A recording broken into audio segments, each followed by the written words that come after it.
नमस्कार, आपण पाहत आहात आलमगीर न्यूज लाईव्ह 24। सत्य, निर्भीड आणि वेगवान बातम्यांचा आवाज। सबस्क्राइब करायला विसरू नका।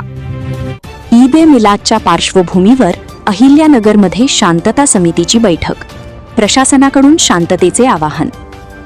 अहिल्यानगर ईद ए मिलाद सणाच्या पार्श्वभूमीवर अहिल्यानगर जिल्हाधिकारी कार्यालयात आज शहरातील युवा प्रतिनिधी, सामाजिक कार्यकर्ते, शांतता समितीचे सदस्य तसेच विविध राजकीय पक्षांच्या पदाधिकाऱ्यांची महत्त्वपूर्ण बैठक आयोजित करण्यात आली।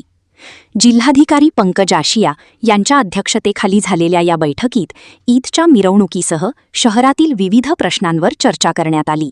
बैठकीस अतिरिक्त पोलीस अधीक्षक कलबर्मे, नगर शहराचे डीवायएसपी दिलीप टिपरसे, उपजिल्हाधिकारी गीते, महानगरपालिका आयुक्त डांगे तसेच नगरसेवक शम्स खान, नगरसेवक खालिद शेख, नगरसेवक हाजी शहाबाज, जिल्हा अल्पसंख्याक अध्यक्ष अथर खान, MIM जिल्हाध्यक्ष डॉक्टर परवेज अशरफी, राष्ट्रवादी महिला काँग्रेसच्या अध्यक्षा अर्चना गायकवाड, शहराध्यक्षा अंजान जागीरदार, शहर कार्याध्यक्षा अझहर शेख, शिवसेना नेत्या नलिनी गायकवाड, भिंगारचे मतीन सय्यद, सरफराज सय्यद, आवेज काझी, जिल्हा उपाध्यक्षा मतीन शेख आदी उपस्थित होते। यावेळी जिल्हाधिकारी पंकज आशिया यांनी ईद ए मिलादच्या मिरवणुकीसंदर्भात प्रशासनाच्या महत्त्वपूर्ण सूचना दिल्या। सण शांतता, सलोखा आणि बंधुभावाने साजरा करण्याचे आवाहन करण्यात आले। अतिरिक्त पोलीस अधीक्षक कलुबर्मे तसेच DYSP दिलीप टिपरसे यांनीही नागरिकांनी प्रशासनाला सहकार्य करून शांततेत ईद साजरी करण्याचे आवाहन केले। बैठकीदरम्यान राष्ट्रवादी महिला काँग्रेसच्या शहराध्यक्षा अर्चना गायकवाड यांनी मुकुंदनगर परिसरातील विविध नागरी प्रश्नांकडे महानगरपालिका आयुक्त डांगे यांचे लक्ष वेधले। विशेषतः गोविंदपुरा येथील पोलीस चौकीजवळील अत्यंत खराब झालेल्या रस्त्याच्या दुरुस्तीची ठाम मागणी त्यांनी केली। यावेळी जिल्हा अल्पसंख्याक अध्यक्ष अथर खान यांनीही रस्त्यांच्या प्रश्नावर आक्रमक भूमिका मांडत रस्ते का होत नाहीत असा थेट सवाल आयुक्तांना केला। यावर आयुक्त डांगे यांनी सकारात्मक भूमिका घेत प्रलंबित कामे मार्गी लावण्याचे आश्वासन दिले।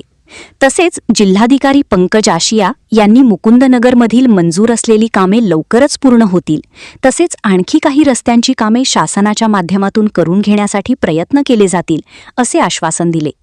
बैठकीच्या शेवटी जिल्हाधिकारी पंकज आशिया यांनी उपस्थित सर्वांना ईद ए मिलादच्या शुभेच्छा देत अहिल्यानगरमध्ये शांतता, सामाजिक सलोखा आणि बंधुभाव कायम ठेवण्याचे आवाहन केले। नगर शहराच्या विविध पक्षाच्या लोकांची आणि शांतता कमिटी सदस्यांची प्रमुख लोकांची मीटिंग मान्य कलेक्टर साहेब आणि ॲडिशनल SP कलबुर्गी साहेब, आयुक्त डांगे साहेब आणि पदाधिकाऱ्यांनी बोलवली होती।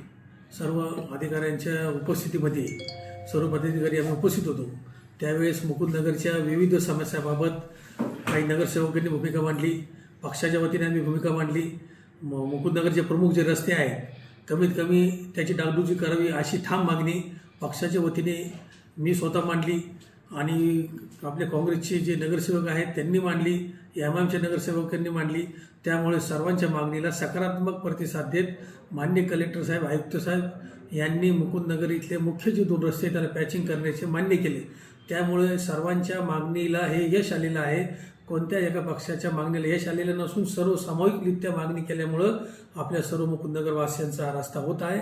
त्यामुळं मी आयुक्त साहेबांना धन्यवाद देतो। मान्य कलेक्टर साहेबांनी सविस्तर सगळी माहिती ऐकून घेतली, त्याबद्दल सुद्धा मी त्यांना धन्यवाद देतो। आगामी काळामध्ये मुकुंदनगरचे जे रस्ते आहेत त्या संदर्भात लवकरच आम्ही खासदार साहेबांना भेटणार आहोत, पालकमंत्री साहेबांना भेटणार आहोत। त्या दृष्टिकोनातून सकारात्मक भूमिका घेऊन आपल्याला आपल्या शहराचा विकास करून आणि सहनशीलता आणि एकोप्याने आपलं शहर चांगल्या प्रकारे कसं वाढेल यासाठी आम्ही प्रयत्नशील आहोत। तर ऑफिसमध्ये शांतता कमिटीची बैठक पार पडली। त्या बैठकीमध्ये माननीय कलेक्टर साहेब तसेच महानगरपालिका आयुक्त व ॲडिशनल SP साहेब यांच्या उपस्थितीमध्ये ही मीटिंग संपन्न झाली। यामध्ये मुकुंदनगरच्या प्राथमिक समस्या आम्ही मांडल्या, त्यास कलेक्टर साहेब व आयुक्त साहेब यांनी सकारात्मक प्रतिसाद दिला।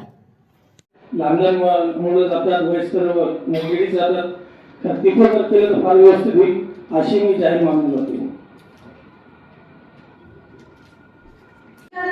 पण त्या रस्त्याकडे पण तुम्ही लक्ष द्या आणि तो रस्ता सुद्धा दुरुस्त करा. म्हणजे पॅचिंग वगैरे जे तुम्ही जे म्हणता जे गावात काम वगैरे चालू आहे ते ठीक आहे, पण इकडचं पण तुम्ही त्या ह्याच्यामध्ये पॅचिंग वगैरे तुम्ही करा.